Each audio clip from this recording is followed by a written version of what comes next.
I mean, just think about what that means for us in our community. And so we think about that and we layer that and we ask ourselves, where is our responsibility? And how is it that we will deal with the lust? And, I made my own confession last week that sometimes lust can be good. If I hadn't lusted after Carlos, I wouldn't be in a relationship today. And sometimes it starts with lust. And I don't want us to use that as a way of guilting and shaming one another, but rather to acknowledge that those things exist. And it's our responsibility to work out what we do with them and how we make them count in our lives. So we talked about that last week, and I don't want to go on too much more about that, although I have to say it's been great fun talking to other MCC clergy and saying, oh yes, we talked about lust in our congregation last week. This week we're talking about gluttony. And so, as every good pastor knows, if you're going to preach about something, you better know something about it. So I've had a week of working out what does gluttony look like for me. It's been great fun sinning all week. And I'm always grateful that we have that confession time before communion because, I can let go of those things. But, last Sunday, after the 11 o'clock service, Carlos and I had not had an opportunity to celebrate Valentine's Day. And so last Sunday after the 11 o'clock service, we went to my favorite restaurant up in Granada Hills, the Odyssey. And if some of you have been there, it's my favorite restaurant. Hint, hint, nudge, nudge. It's my favorite restaurant, if I didn't say that. But they have a Saturday and Sunday brunch. And I very, very, very seldomly have got to it. I managed to take my parents to it when they were here last year. And Carlos had never been, and so I thought this would be a great way of celebrating Valentine's Day on Sunday afternoon.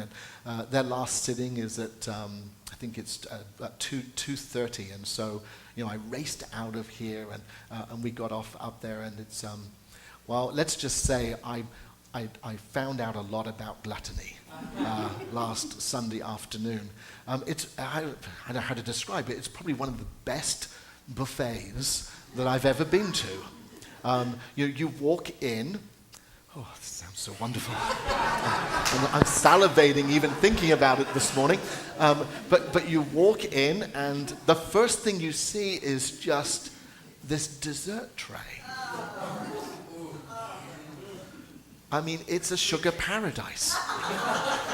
There's everything you could imagine and think of on this dessert tray. And, you walk past the dessert tray, or you try to walk past the dessert tray, and then there's this wonderful pasta and omelette station. Well, with every ingredient in front of you, and you can just choose what it is that you want to go into your omelette or into your pasta dish. And then you walk just a little bit further, and then there's all the seafoods that you could hope for. And then you walk just a little bit further, and then there is every breakfast dish that you could think of. There's eggs Benedict and Anyway, I experienced gluttony last Sunday, but I did it all for research, just so that I would have some experience to speak to you this morning. The book of Proverbs that we heard from this morning kind of sums it up for us around some of the issues that I think that God was trying to point to around some of the things that were going on for the community around gluttony. And I don't think that necessarily God was talking about we shouldn't go to buffets. And I don't think that God was saying that we shouldn't go out for dinner or go out for meals. I think that what God was trying to teach us was that if we put our own needs of food before the needs of others, then perhaps we've missed what it really means to be in the fullness of God's grace. If any of you have ever watched some of the History Channel, especially around Roman and Greco-Roman times, and perhaps even through medieval times, you'll know that the people that got the most incredible and luxurious foods of those days were just the upper classes. There was no concern for the poor. No concern for those who were without. No concerns for those who were less fortunate than ourselves. And I think that what God is trying to point to for us this morning is that in order for us to be fed ourselves, it is our responsibility not just to feast on the great foods that are available to us, but to be mindful always of the folks who have less than us. And to be mindful of them, because God will judge how we respond to the world based on how we have responded to ourselves.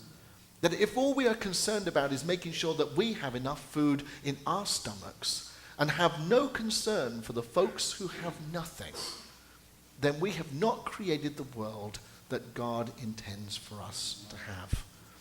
In that book of Proverbs, if you remember hearing that just a few minutes ago, it says that if you sit down to eat, and that food is of plenty before you, that you should be mindful and that you should put a knife to your throat if all you are concerned about is your own gluttony. Which indicates to me that what Jesus is trying to teach us is that we must be concerned about those who are without as much as we are concerned about what we have in our daily bread and in our daily journey. And to be mindful that if we have more than enough, one of the things that I found when I first came to the United States was that portion sizes are huge here in the United States. Now I've got used to it.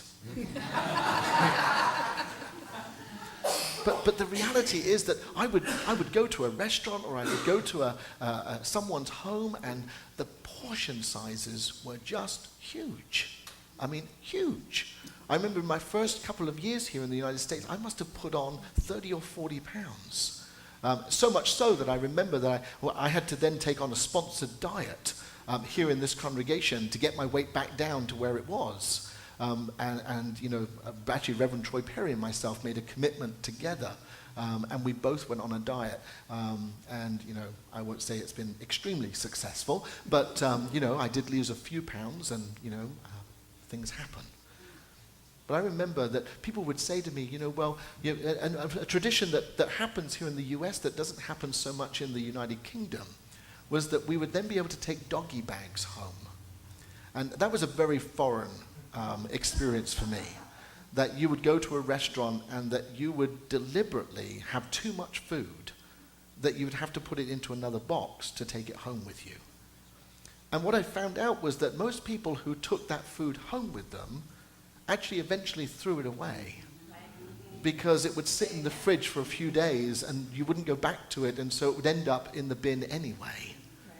And so I remember as a congregation just a few years ago, we talked about how we could make a decision that if we were seriously going to take on the measure, the fullness of Christ within our own lives, and if we were out eating and we had too much food, that instead of taking that food home to throw away, which perhaps it would have been done at the restaurant at the time, that we would make a covenant that on the way home we would find somebody on the street who was homeless and offer them what was left over from the abundance that we had already received.